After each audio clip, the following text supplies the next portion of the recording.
sounds good. Cool. So you're recording it? Yeah. Okay, so how long has the programme been running? So walking football in Northampton's probably been running about 5 years now.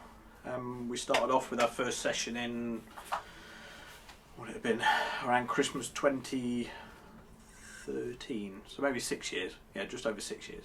And what is your role? What's your role in the programme? So my role, I'm a football development officer. My job basically is to help any club or organisation who want to set up and run a walking football session.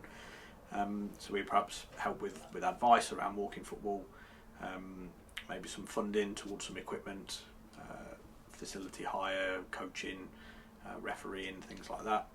And then we also have a page on our website, so we help with promotion.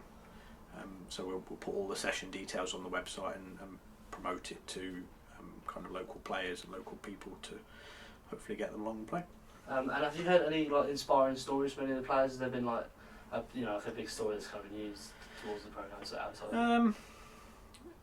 I think that I wouldn't say there's one in particular, but I think it's really heartening talking to a lot of people who play, because they a lot of people feel that kind of their chance had gone, so they perhaps would have played football as an adult and maybe stopped playing when they were kind of 30, 35 and felt that football would kind of pass them by and that was them done, but they still really enjoy the game. So then when you see people then coming back to the game at kind of 50, 60, 70, and you kind of just see their enthusiasm for the game and how much they enjoy being back playing and being around kind of like-minded people and getting fit and active, those kind of things.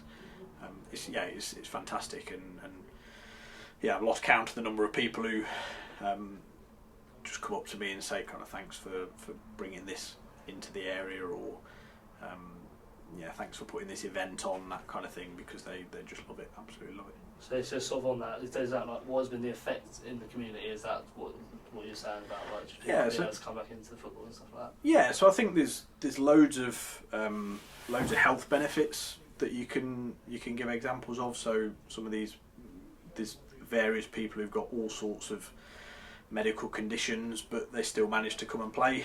There's people who've lost huge sums of weight, pretty much purely from walking football. There's people it deals with kind of social isolation. There's people who are back volunteering now in clubs who perhaps don't get out that often. So they go down to their local club and they'll help perhaps collect some money in, or they'll do some admin, or help referee, things like that. So it's not even just people who are playing, you get kind of helpers who join in as well. There's so many benefits to it. The social side, the physical side, mental side is fantastic. And so do you feel as though enough people sort of know about this programme in Northamptonshire, or do you feel like you do advertise more?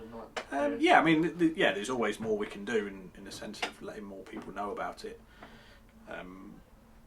We try and do our bit as a county FA, but then also it's down to sort of those individual organisations to promote in their local area as well, because we don't have contacts for all of the GP surgeries and coffee shops and voluntary services and things like that. So that's where kind of the individual clubs and sessions need to manage that themselves. But just the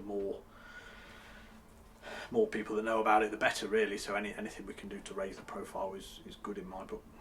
And last question, are there different sort of levels of ability at different times, or is it all just sort of all one group? You'll find generally with the newer sessions they'll start off with just one group, but then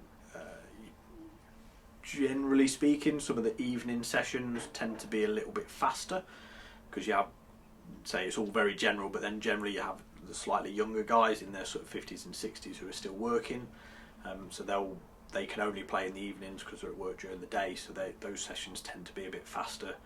The daytime ones tend to be a real mixed bag, but then as some of the sessions have developed, particularly like at Malton and over in Peterborough, they've got big groups now where they'll have multiple sessions during the week, so they'll have kind of a Wednesday session which might be a bit slower, and then a Thursday afternoon session which is a bit faster, things like that.